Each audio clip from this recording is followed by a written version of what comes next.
All right, welcome everybody to episode number 2 of A Better 5 Small Business Spotlight. I'm here today with Bill Kelly, the owner of Stitches and Screens. What's going on, buddy? Not much, man. Glad to be here finally. All right, thank you for joining me. If y'all don't know, Stitches and Screens is an embroidery and a screen printing company, and they're actually like the official company of the Hooks company. So they do all my Y'all Always Gone shirts, my Better 5 shirts, Hooks Hoppers, Hooks Enterprises, koozies, cups, cooling towels. I've got shot glasses. I mean, they can make any promo products that you need.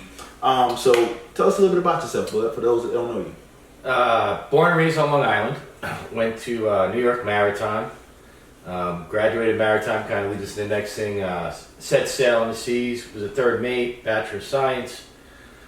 And about 3 years into it, I decided I didn't want to work for anybody else. Started Stitching and Screens. Gotcha. And then we moved to Florida, of course, and now we're coming back since '96. Okay, so before Stitches and Screens, you were in the service? Merchant Marine. Merchant Marine, okay, gotcha. Okay, so what, of all the things to start, what led you down the screen printing and embroidery company? So my father was always an entrepreneur guy, right? He was a teacher, quit teaching to make surfboards, did everything, boats. He just passed away this year, so it's a little tough, but built boats, sold cold furnaces in the energy crisis in the 80s, so I always saw the entrepreneurial spirit.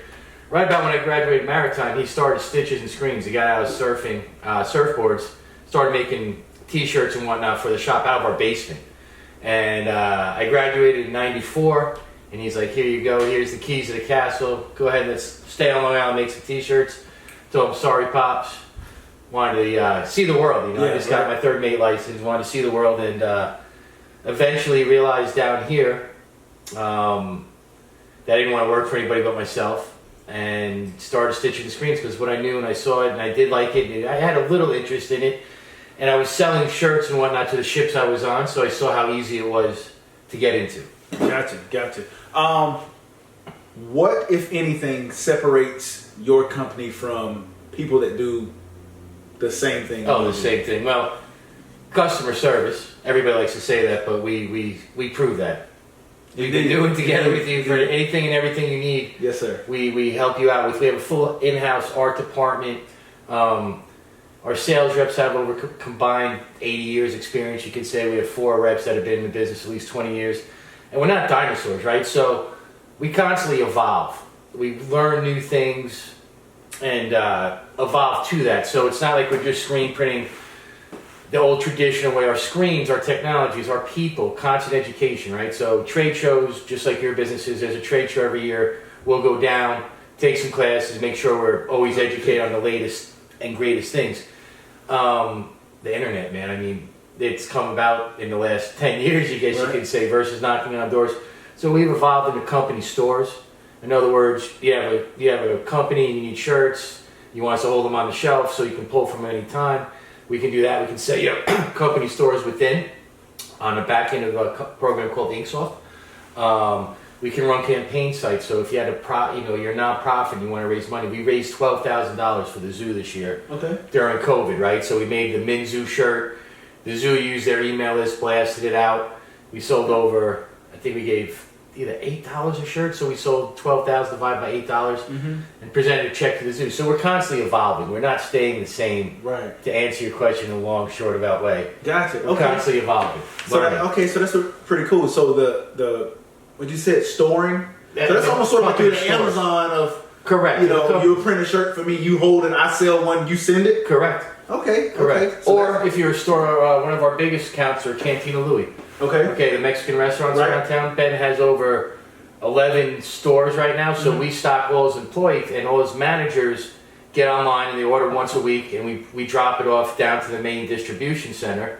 So he doesn't have to go out, hire a person, right? He doesn't have to worry about his inventory leaving because the managers came in and just grabbed it. It's done in an organized fashion. No leakage, nothing disappearing on them. Gotcha. I mean, that's huge because I know a lot of people, and I guess that's sort of the Shopify effect. Correct. We call it the Amazon theory, right? Everybody wants to get on a portal. So also we do that too. So Turner Pest Control, we don't set up a store for them. It's more of a ordering portal. They have 3 polos, 2 hats, some long sleeves, but they'll get on, place their order, send the order to us. We don't keep it stocked, but we'll produce it and drop it off to them in 2 weeks. So it's an evolution. We call it the Amazon theory, the Right. Shopify theory. Gotcha. More of a portal. Me and you like to talk. You Yeah. like to see each other. You like to stop in the shop. We love this. But there's a lot of people that don't want to talk to you anymore. Right. They want to hide behind a desk and type in what they want, make it easy, and just expect it to show up. So evolution, I guess, is what separates us from the others. Gotcha. I like it. Being able to stay up to date. Correct. Speaking of evolution and pivoting and all that, how has COVID affected your business? I mean, beginning, right? Everybody went down. We went from 14 to 2 employees, plus me, Brandon, Linda, the main people, and we're back up right now to 16 people back. So it came on. We were deemed essential, so we were able to work the whole way through because we were making shirts and stuff for Summit Contracting, Florida Rock, DM Cohen, guys with safety shirts and whatnot. But overall, again, it caused us to pivot. We had to learn some. We had to do something different. Got in really deep into the online stores then. I mean, we were doing one for healthcare workers. We raised $5,000 for healthcare workers, $12,000 for the zoo. Fort Schuyler Shipmates, my kind of the National Lampoon of my alumni association. We raised $20,000 in COVID for time to first responders that went to Maritime's kids, basically. Okay. So we took a look at where it was going. Where was everybody during COVID? At home. So we kind of reached out to the houses and pulled sales that way versus the traditional way, because no one wants you knocking on the doors. Right. No one wants to come in your business. Right. So, I mean, we saw it, we reacted, and we did well. Gotcha. Can't argue. Has it started to turn back around? Yeah, now? A year removed? it's a year removed. We're busier than we were last year at this time. Well, That's awesome. pre-COVID, I guess you can Right. say, if you want to call. Well, that's awesome. Yeah, hopefully like pent up demand and things like that. Correct. Hope to make up for the shortage there that we did have for those few months. What is the best piece of advice you've ever gotten? Okay, so probably comes from my father. Believe in yourself and do it for yourself. In other words, today, or I'm 48 now, we started this 96, or 98, excuse me, so 20 some odd years ago. I didn't have an investor, I was my investor. Right.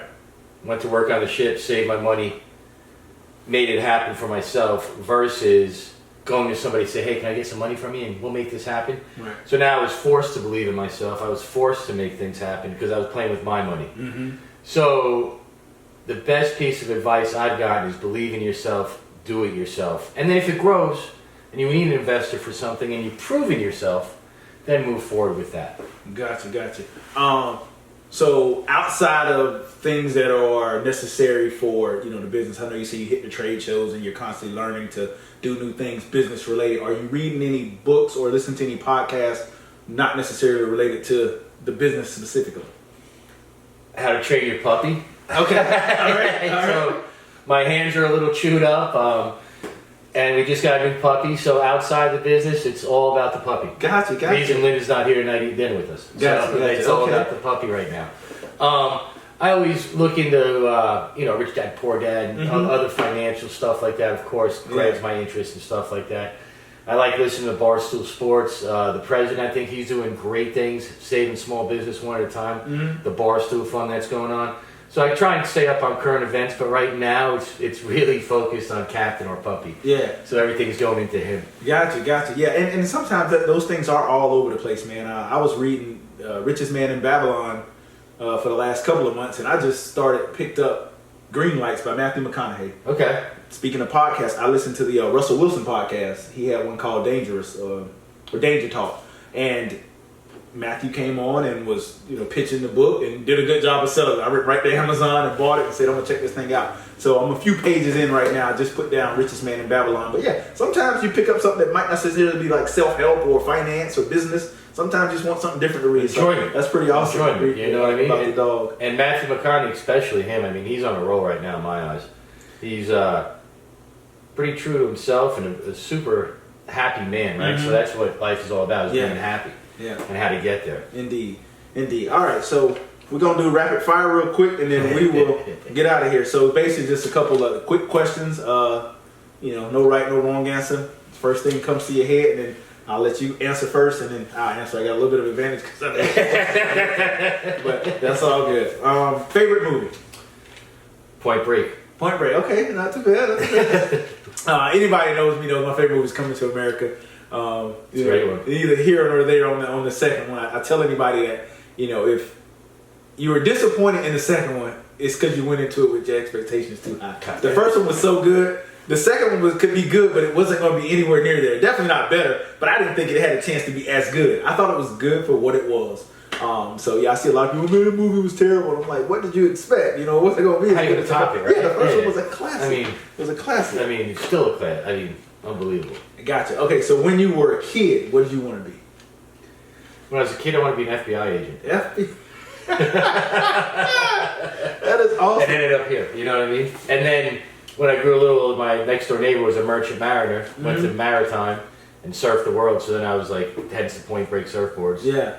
I chased that, and that's awesome. I never thought I was going to be a t-shirt maker. I tell you that. I tell you what's funny. Speaking of never thought. So everybody just assumes because I'm a fireman, that's what I want to do. And like at no point in my childhood did I'm not one of those people that saw the fire truck and like, that's what I want to do, or that's so cool. Literally, I got laid off from a plant nursery. I called a dude who's a fireman that had a landscape business. I started working for him, and he was like, man, you should join the fire department. I said, okay. And that was it. Like, as a kid, I wanted to be an architect. Okay. I saw myself like designing buildings and bridges, and I used to love like drawing, and it wasn't as much people as it was structures. Sure. I used to just like draw skylines and weird things like that. So as a kid, I wanted to be an architect, and here I am, fireman and a landscaper. So it happens to be the best of us. Yes, sir. Indeed, I like it. Favorite sport to watch? Lacrosse. Okay.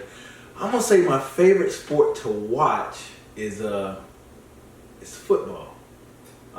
But it's weird because it's not my favorite sport to play. What would be do you still play any sports? I surf. Okay, so that works. Surf. So I coached lacrosse for 10 years at Fletcher. It's kind of like playing tackle football, so you don't really play it that much when you're old. There are still guys out there grinding away, God bless them, but I'm not one of them. I'd much rather watch football, much rather play basketball. Oh, so those are my two. Favorite subject in school? Science. Okay, science would have been my second one. I was a big math guy, and so many people hated math, but I like the certainty of it. Y equals mx plus b. Plug those in. There's only one right answer. There's a solution, and that's it. There's no interpretation. There's no I hate it reading. Like readers, what did you think the author was thinking? I'm like, I have no idea. If it doesn't say the author was thinking he's sad, I always got those types of questions wrong. I love finish the book. Right. I love math because it was concrete. 1 plus 1 was 2. Do you collect anything? I used to collect debt when I was younger. I got over that real quick.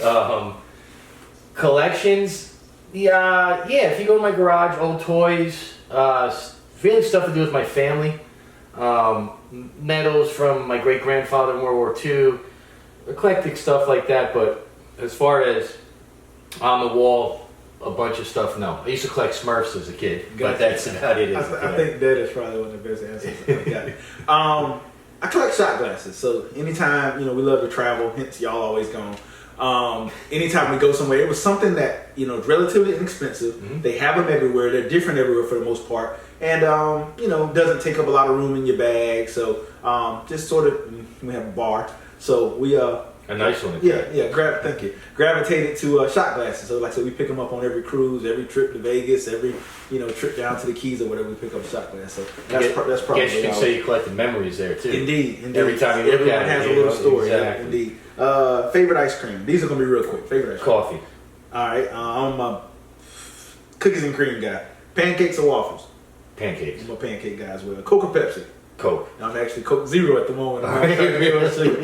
This is normally the part of the interview where I mentioned the Better 5 decals. They are on the website at betterthenumber5.com. They're $10. Also on the website under decals, it shows all the advantages. Normally I would ask the person I'm interviewing if they can do anything for decal holders, but because this has been my guy from like day one, his company already gives us 5%. So if you've purchased a decal, put it on your vehicle, and posted it to the Better 5 group, your name is on the website under decal holders. They will be able to go there when you come in to make an order, see that you're a decal holder, and you will get 5% off your order at Stitches and Screens. Thanks for stopping by, bro. Pleasure. Yeah, it was a pleasure Pleasure. having you. And like I said, I learned some things about you. As long as I've known you, I learned a few things too. So again, stitchesandscreens.com, better5.com. Thanks for watching. Remember, you are the company you keep.